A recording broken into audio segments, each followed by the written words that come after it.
หนู เอาเพิ่นแทกในจังแมตซะฮะ โดย แทกเลยนะอันนี้น่ะ แม่นบ่จากนี่บ่ แม่นแม่น อันนี้คือสิแม่นรักมันเนาะ โดย บ่แม่นรักก็หมู บ่ คน แม่ บ่ น ชู ฮะ บ่แม่ บ่แม่น น รักก็หมูคนบ่ โดยบอนเจ้าตีนน่ะ อันนี้ บ่แม่นนี่ บ่แม่นบ่มายางมาพี่ยางพี่ ย่าง เฮาฮู้แต่เฮา ฮะเจ้าบ่ฮู้บ่ วันละวันไหน เฮ้อ เอ้าบ่ได้หมายรักไว้บ่จ้ะ น่ะไหนมันละไหน มาไหนนี่คือหยังวันนี้บ่ ไหนวันไหนแม่น วันนี้มาไหนแม่นบ่ ว่าอื่นตนาไหนกลางไหน มาไหนนี่คือเป็นวันนี้นี่ นี่ก็ทางเขา อ่า คือบนยอเตามันคือด้านเทนาเขา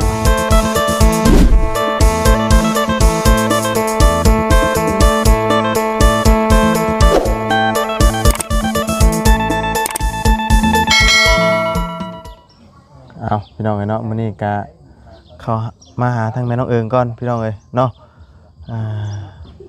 เข้ามาตั้งแต่มื้อสิเมื่อพุ่นพี่น้องเอ้ยเนาะเอามามื้อนี้ก็พอดีเห็นทางว่าเสียงว่ามื้ออื่นพี่น้องเอ้ยเนาะนัดหมายทางเจ้าของดินว่าสิซื้อที่ซื้อทางเนาะประมาณถ้าว่าฝนบ่ตกเนาะประมาณ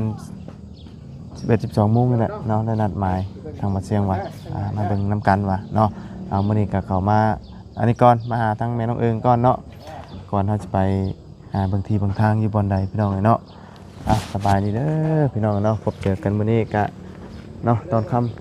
ำค่อยค่ำลงแรงเนาะมาหาทางแม่น้องเอิงน้ำกันเนาะไป้าสับพี่น้องเป็นจังไดได้ไปหาน้ำมันอยู่บ่ช่วงนี้เป็นจังไดเนาะตอนนี้ก็ถือว่าทางเราก็คือสิมีหอยยิ้มขึ้นดีกว่าเก่าน้องกันเนาะไปหาทั้งแม่น้องเอิงกันมาเนาะเอาผู้เนาะทั้งโดย พี่เพิ่นสิไปเบิ่งที่ไม้นี่ เนาะเอาย่างไปเบิ่งที่ดินตอนหญ้าแล้วก่อนพี่น้องเอ้ย อาบน้ำเด้อทั้งหน้าเด้อ เอาสบายดีเนาะเอานี่ไม้ก่อนจังหน่อยเนาะบอลได้ทีทางน่ะ นี่วันนี้ เ วันนี้เด้อ บอลได้มีแต่หมักจับโอ้นั่นเห็นบ่หมักนาวใหญ่บ่ เอาได้เนื้อ มัน แน่ได้เนื้อแซง ไหน เป็นไหนได้ โอเค อยู่นี่บ่ โดย บอลได้น่ะ บนนี้นะ ใช้หมองไปห้องหมองได้ อันนี้บ่อันที่เป็นสีขายน่ะ โดยนี่ฮอตอยู่นี่ฮอตอยู่นี่ จากนี่ โดย ฮอดใช้ ฮอตอยู่นี่ ฮอดเสานี่เสาเพื่อน โด นี่ ยบ่แม่นนี่ฮอต จักแล้วหอมเลยเด้ ใช้วัดจะฮอดใส่ฮอดใส่ ฮอตคานี้ ไม่ต้องเอ่ยนะ ฮอตคานี้นะ จังหันมาฮอดนี้หมองรักกันบ่ โดย แล้วทางนั้นเด้ บ่ ทางนั้นทางในวัดบ่ โดย ดึงตัวนี้หันมานี่เชื่อ โดย อันนี้เคลื่อนห้างใครนี่ มันทางเขา ฮะ มัน เมน ทาง เมน เขา เมนบ่เป็นนี่ บ่ อันนี้บ่แม่นนี่ บ่แม่นของเขาเลย มีคนนอนอยู่บ่นี่น่ะ บ่มี เอาคือมีเกิบอยู่น่ะ เกิบ ฮะ เกิบเก่าแล้วนะ มีคนอยู่ดินี่น่ะน่ะหมอเห็กเด็กกระโปะเนาะ โดย ใจเบิ่งก่อนบ่วันนี้ข่อยยังบ่ได้สอนใจได้จากใจฮอดใจนี่ อันนี้ รักตัวนี้บ่ โดยหลัก หลักนี้ ก็บ่ฮู้ นี่ งั้น ก็มังคานี่ แล้วก็มางออกบ่ตัวนี้น่ะ โดยมา แล้วก็ย่าวขึ้นพุ่นบ่ โดย เอออันนี้บ่จังเม็ดเทนี่น่ะ จังว่าน่ะ เฮา โอ้โหว่า หนู เอาเพิ่นแทกในจังแมตซะ นี่บ่ ฮะ โดย แทกเลยนะอันนี้น่ะ แม่นบ่จากนี่บ่ แม่นแม่น อันนี้คือสิแม่นรักมันเนาะ โดย บ่แม่นรักก็หมู บ่ คน แม่ บ่ น ชู ฮะ บ่แม่ บ่แม่น น รักก็หมูคน โด บ่ ยบอนเจ้าตีนน่ะบ่แม่นนี่ บ่แม่นบ่มายางมาพี่ยางพี่ ย่าง ยางพี่ เฮาฮู้แต่เฮา ฮะเจ้าบ่ฮู้บ่ วันละวันไหน เฮ้ย เอ้าบ่ได้หมายรักไว้บ่จ้ะ น่ะไหนมันละไหน อ่า มาไหนนี่คือหยังบ่นี่บ่ ไหนวันไหนแม่น บ่นี่มาไหนแม่นบ่ เว้าอินเตอร์นาไหนกลางไหน มาไหน ไป คือเป็นบ่นี่นี่ นี่ก็ทางเขา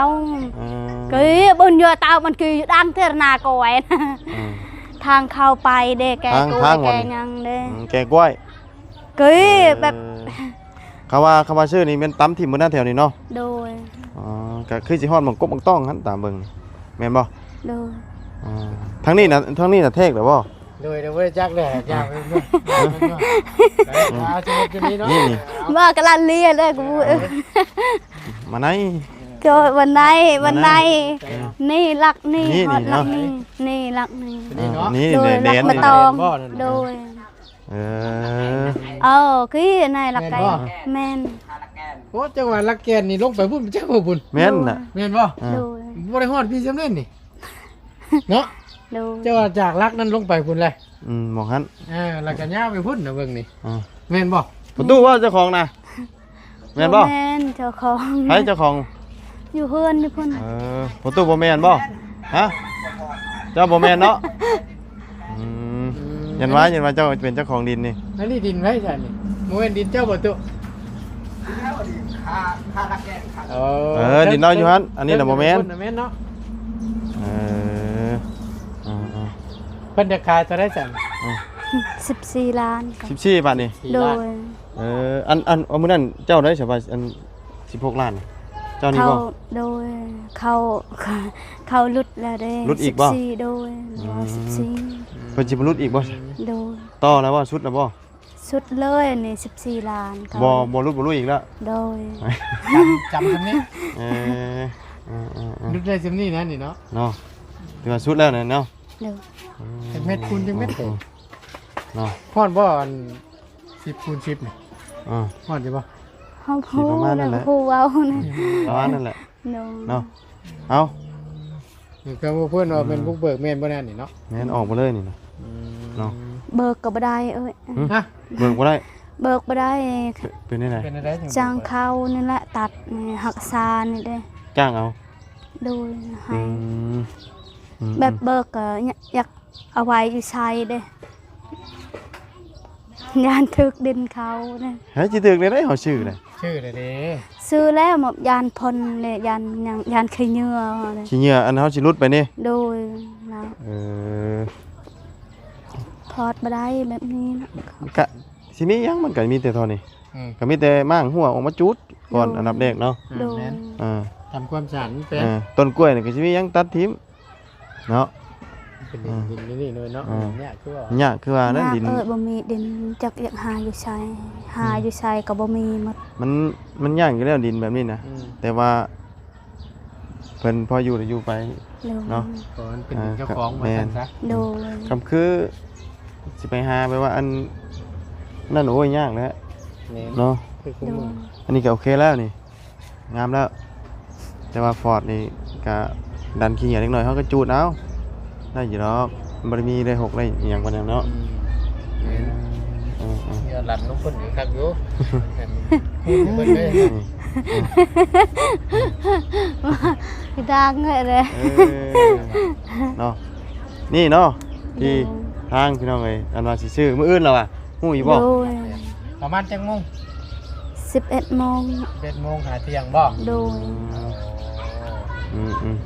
ยิ้มเปื่อยๆแล้วบัดนี้เนาะ ยิ้ม ปากแดง เปื่อย ปร่อยอยู่บัดนี้เนาะบ่มีแล้วบ่น้ำตาบัดนี้ บ่มีแล้ว บ่มีแล้วบ่ โดยดีใจหลายๆเลยเด้ ตายก็มีใจนะ โดย โอ้ยแม่นได้ดินเด้อเอาผัวจักอันนี้ฮะเห็นบ่ มันยัง คำได้ดินปุ๊บแล้วมีผัวจัก บ่ ยังบ่ ยัง จนว่าเนาะทาปากแดงปร่อยอยู่ แดงช่าง แดงกี่ชื่อบ่ โดย ช่วงนี้เนาะเฮ็ดปากแดงได้ช่วงนี้ โดย กำลังมีผัวมาเล่นไปจัก บ่ มันมีบ่ บ่มี เออ บ่เคย เคย บ่เคย โย ใครอยา เนาะ กเล่นเนาะ ปกติบ่ได้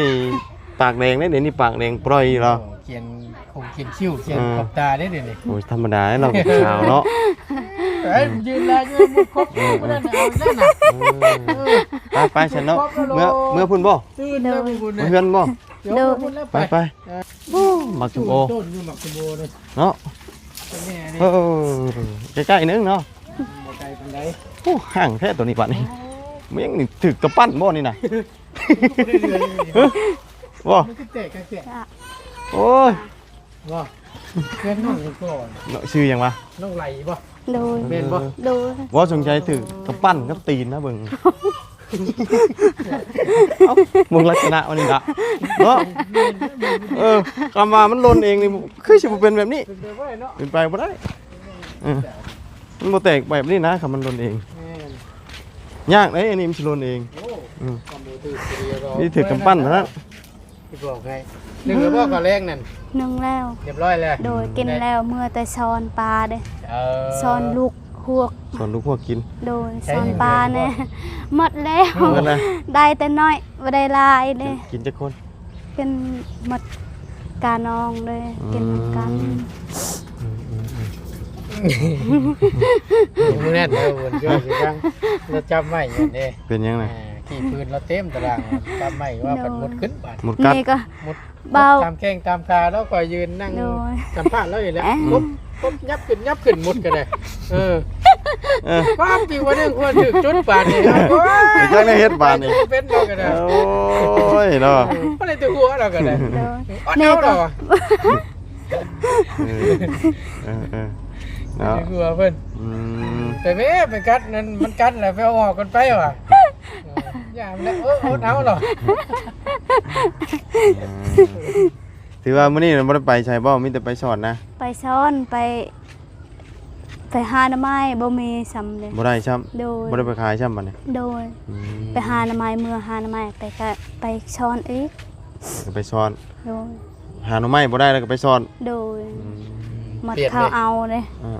เปลี่ยนเลย หน่อไม้นี่มันออกหลายเลยในช่วงนี้แต่ว่า ไล่ คน มา คน ไล่ ก็หา คน หลาย ไป คือกัน หาเด้ คนก็หาหลายคือกันบัดนี้เนาะ โดย ชุดแต่มันจะออกแล้วนะไม่กัน ชุดตะ ใหญ่น้ำหมดท่านนะเขา โดยมาทันยายเอ้ยไล่คนไปหาเด้ เจ้าเอาไปเอาโดนเยอะว่าจะคงน้ำหมดท่านพุ่นแหละต้องบอกกันแหละ เนาะ นี่ก็บ่าวเรามาก็เฮาเอาไว้อยู่นี่หมดมันยังกินเด้ ยันหมด โดย มองรับมองนอน หน่อไม้ก็บ่ได้เนาะ บ่ได้บ่ เฮ้ย มี โอ้เบิ่งข้างในแล้วก่อนไก่กินข้าวเจ้านี่ มันยัง ไก่กินกระปุกเจ้า เดี๋ยวเอ้ย แม่ไรแม่มันจอกระปุกเจ้าเลยต้องเอาผ้าปกไว้ได้จำนั่นเจ้าก็ต้องอัดตัวนี้ อัด แบ แบบ บลูกเฮาเข้าเลยบ่ได้อัด อย่าลืมได้ไก่เจ้า ย่างผ่านก็บ่ได้มา โอ้บาดเพิ่นคิดตับเพิ่นเนี่ยยากเลย เนาะยากเลยพี่น้องเอ้ยช่องบ่เตียงก็ช่องใหญ่ ช่องลูกพี่เขาแก ปิดการสั่งได้เรียบร้อยพี่น้องเนาะ เตียงก็ได้ ใจความจะหายอยู่ว่าบนกระเตียนี่ย่านบ่รอด ที่ว่านั่นแหละ จะเข็ดจังไดจักสิเอี้ยงจังไดเนาะมีแต่ยิ้มบาดนี้เนาะเรา โดย บ่มีแล้วการให้การห้องเรา โดย นอนมึงต้องดิตั้มนึงอ่ะ อยู่ในราคา เอ้ยข่าวดีตลอด 14ล้านเนาะ โดย เงินน่ะครบแล้วบ่ ครบแล้วมื้อ คร อื่ บ น แล้วเนาะ โดย ก็ตัวเนาะ โดย เพียงพอแล้วจึงนัดชื่อเนาะ แม่นกันบ่ได้บ่พอมึงนัดบ่ได้ดอก โดยถือว่าเงินเพียงพอแล้วเพิ่นถึงนัดซื้อพี่น้องเนาะ คำสิน้ำตาไหลอีกวันนี้ก็แม่นน้ำตาแห่งความดีใจนะ โด ว่าแล้วกัน ย เนาะ โดย แต่น้ำตาโศกเศร้านี่คือสิบ่มีแล้ว โดย เข้มแข็งได้เราก็ว่า เนาะ แค่น้ำตาไหลก็แบบคิดดีใจเด้ คิดดีใจโดย เฮ็ดได้ คือว่าบ่มีแล้วน้ำตาเนาะ โดยแบบคิดอยู่นำแม่นี่แหละแบบคิดแม่เอ้ยคันยังแม่เฮาว่ามีคนซอยแล้วคันอยากให้เด้คิดอยู่แม่ก็อยากให้นี่แหละ เว้านํแม่ โดยว่าคิดในใจเด้ คิดในใจ โดย โอ้ คิด ย แบบ ดีใจเลยแม่เอ้ย แม่ มีผู้ใหญ่เพิ่นช่วยแล้ว โด สิพ่อย เบ้าก ำลัง แบบ ใจ จมไปสิเด้ ผมหาน้ำ แม่เอ้ยดีใจเด้ลูกดีใจเด้ โด มี ยแบบนี้ละ คนมา คิด ช่วย ใจ สินะ นะ ผมคิดแล้วว่าเดี๋ยวนี้นะ แม่ เนาะ มีคนซอยแล้วแบบนี้ละอ่ะ โอ้ย คันมี ดีแล้ว โอ้ยมันมีคนซอยเฮาอยากตายคิดแบบนี้อยากให้เด้คิดอยู่แม่เด้ น้ำตาอยากไหลแบบนี้ โดย ตายว่าเพิ่นจะคิดนั่นบัดลูกจะได้จะบ่คิดส่วนลูกจะบ่ คิดเอ้ยคิด อยากได้จ้ะ คิดนำลูกแน่บังอยู่ลูกลูกใหญ่ นี่ว่าได้ เอาดีมุกดีใจน้ำมื้ออื่นนี่เป็นมื้อ โดย นัดหมาย ชื่อที่ชื่อทางเนาะให้กับสาวสีเนาะชื่อเราสาวสีพี่น้องเอ้ยเนาะมามีแต่หอยยิ้มเนาะ ยิ้มตลอด ยิ้มตลอดบาทนี่พี่น้องเอ้ยปากแดงปรอยอยู่แล้วเนาะเนี่ย นับมือแล้วเราก็ได้ตีเราแล้ว เอาเบิ่งอันนี้ขอถามคิดว่าสิอยู่อีกโดนปานใดอยู่เป็นโสดแบบยังบ่มีแบบบ่เอาผัวนี่นะ โดยอยู่กับลูก อีกโดนบ่ โดย หรือว่าคิดแล้วบ่ บ่ยานทุกลูกละ ยันทุกลูก โดย ทุกแท้ได้ โดย เพราะว่าลูกเจ้าก็สิ โดย บัดนี้ ใครอ ถ้า ยากมักใครอยากหักอยากแพง บัดนี้เว้าง่าย ใครๆนะ ขนาดพ่อแท้ๆเพิ่นยังปะได้ โดย มาเพิ่นยังสิหายเนาะ พัวใหม่อัน อันนี้ลูก4คนมันยังน้อยบ่เนาะ โดย บ่พาคิดกะยาตัวนั้นเนาะ โดย ขอให้มีเงินมีซานมีดินมีดอนเป็นของ ได้ ตัวเอ คิ ง ดแบบนี้ พอได้อยู่กับครอบกับครัวไปก่อน โดย เนาะ คิดแต่ อันนี้ ลูกใหญ่อยากอยู่นำลูกและให้ลูกเลี้ยงแบบนี้ บ่ค่อยได้อยู่ซื่อๆแล้วกัน ถึงวันหัวแล้วบาดนี่น่ะบ่แม่นถึงวันให้เด้ โดย วันโศกก็โศกเด้ โศกแหละ เต้ยโศกแค่แน่เอ้ยอันช่วงเต้ยโศกเนาะแต่ว่าช่วงนี้เป็นช่วงรอยยิ้ม โดย เนาะเป็นรอยยิ้มแจ่มใสช่วง แต่เก่าตะกี้นี่ให้ตลอดเลย ให้ตลอด เอาพัวก็ไตน้อยก็ล้าง ล้างถ้วยจนนำลายหมดถ้วยเฮาให้ยานแม่ยาให้ได้ให้ ล่างอยู่ใช้น่ะมันจังไรไป เฮาล้างน้ำถ้วยนำมาได้นำใหญ่มาได้เพิ่นตก น้ำห้วย โดย นั่น เอาถ้วยลงไปล่างบ่ โดย แล้วมันไหลไปเลย มันไล่หมดเลยเฮาให้ แล้วมันนี่ให้ยันแม่ยาให้ ยานแม่ยาให้ กลับมาเพิ่นให้บ่ บ่เราบ่ได้ให้เฮายาน เห็นว่ากลับมาแม่ยาให้เนาะ บ่ตีเราแล้วเนาะเอาผัวตั้งแต่น้อยเนาะ โดยตั้งแต่น้อยเฮ็ดหยังกับฮู้ จักปีจะเอามีผัวจื้ออยู่บ่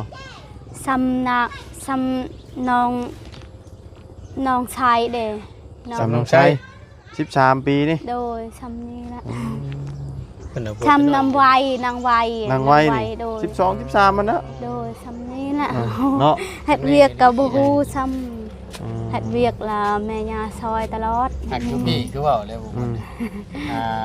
13 14เป็นผู้สาว แม่น ถ้าสาวขึ้นไปนี่เพิ่นเรียกบ่เฒ่าแม่นบ่ มีผัวแล้ว ถือว่าขึ้นคานได้พี่น้องนี่20 ปีหรือว่า20ปีขึ้น เอาไงถ้ายิ่งไปห้างสินะยังหายะ ยังแล้วรถ ขนาดผู้สาวนี่สาวเพิ่นยังว่าเฒ่าเลย โดย แม่นบ่ โดยแบบนี้แหละ คนทางนี้ได้ ให้เฮาเนี่ย สำหรับคนทางนี้ได้ โดย แต่ว่าคนทางลาวเฮามันบ่ได้ปานใดเนาะ แม่นหน่อยนักต่อจะมีส่วนนายก็พุ่นแล้ว8-9เช้าขึ้นไปพุ่นละเช้าไปเอาผัวจะคุมครอบคุมครัวเอาไปได้ก็ได้ เอาหุงดอกนี่เนาะ โดย ไปชลาเซลก็มีนะผู้ บ่ได้ซองเนาะ โดย ยามค่ำคืนเบิ่งแล้วบ่ข้าวน้ำช้ำปลาคนบ่ฮู้ว่าใช่บ่บ่เปียกบ่ บ่ อาจารย์ล่าบ่เอามาให้นี่ใครแน่ซื้อมาให้เขานี่ บ่ลี บ่ดี โดย หนึ่ง บ่เตียงทอง บ่เตียงทอง บ่เสียงซองเป้า บ่ โดย เสียงสองเปา โดย ทั้งหมดเป็น4บ่ โดย เห็นอยู่ช่อง เอ้าไปใช้2 3 โอ้ดีอยู่พุ่นบ่ รีบ่ 3 ใช้เฉเปานึง นี่หมดแล้ว เบิดละ โดย ว่าเราเนาะแม่บ่เห็น ตัวอะไรอยู่นี่เพิ่นจะกินน้ำกันเนาะ แม่น กินกับพี่กับน้องกินกันหลายคนเนาะ โดย นี่แหละ โดย เอาเบิ่นแล้วก็จังคอยพบพ้อกันเนาะ โดย นัดชื่อดินกันช่วงยาม 11:00 นหาเที่ยง โดย จะเป็นทางบ่อเสียงเนาะเป็นสภาพชื่อดินในครั้งนี้ผู้ใหญ่ทางบ่อเสียงเพิ่นพี่น้องก็ได้สดได้ซอยทางแม่น้องเอิงเนาะ ดีใจน้ำหลายๆเด้อ โดย เดี๋ยวเพิ่นจะพบพ่อกันเนาะ โดย โอเคสันไปบ่บุญป้าคนสิตกน้ำเดี๋ยวมิเตอร์สิ กันนะ บัดนี้เด้อ โดยเบิ่งไปหาขนมให้อันลูกแล้วก่อน โอ้ย เอาเนาะ ขอบใจ ก่อนให้ลูกกินเด้อ โดย เอามื้ออื่นมีแต่ว่าเดี๋ยวมาเบิ่งน้ำกัน โดย เนาะ โด เพราะ ย ว่าประมาณ 11 โมงถ้าว่าฝนบ่ตกเนาะ โดย อืมโอ้เพิ่นรุดให้14บัดนี้ โดย ไปต่อเพิ่นมื้อนี้บ่ โดย หรือว่าแต่ว่านนี้ วันนี้ อืม ห้องแล้วไปห้องแล้วเขาต่อได้ห้องแล้ว โดยเนาะเพราะว่าชื่อดินชื่อดอนมื้ออื่นอยู่ในราคา14ล้านเพิ่นว่าเนาะเอาดีใจนำเราสิได้มีที่ทางเป็นของตนเองแล้วบัดนี้เนาะเพราะว่า ก็ อยู่นี่ก็นี่แหละพี่น้องเอ้ยเนาะดินนอนเพิ่นกับกระตูบเนาะเอาสิปลูกหยังก็บ่ได้นอกจากปลูกซำนี้เนาะ โดย ปลูกใหญ่กว่านี้ก็เพิ่นมางทิ่มเด้เนาะเพราะว่าหาเฮ็ดดีก็ได้เนาะเอามีแต่ว่ามื้ออื่นพบพ่อกันใหม่เนาะ โด อย ยู่ดีมีแฮง โด ไป ย สบายดีสบายดีเนาะบ่ให้บ่ห้องแล้วบัดนี้ โดย นะขอไม้ก่อนมีแต่ห้อยยิ้มหวานพี่น้องเอ้ยยิ้มเป้ยๆบาดนี้พี่น้องเอ้ยสิได้นี่กระตุบน้อยเด้อจังหน่อยนี่เนาะกระตุบน้อยคอยทางเนาะกับรอสายฝนกระหน่ำลงมาโอ้บักพร้าวนี่ยังบ่แก่เนาะมันแก่ขอซื้อมันก่อนขึ้นอยากเด้พี่น้องเอ้ยเอาซะพี่น้องเนาะมีแต่ว่ามื้ออื่นติดตามกันเบิ่งน้ำกันเนาะเพราะว่ามื้ออื่นเป็นมื้อชื่อที่ชื่อทางเนาะผู้เพื่อนสาวแซ่ชงชาวบ่มีไผอยู่มื้อนี้เงียบเงาเนาะเห็นแต่เพื่อนเป่ามื้อนี้เนาะเอาไปแล้วพี่น้องสบายดีเด้อเราพบเจอกันใหม่ไป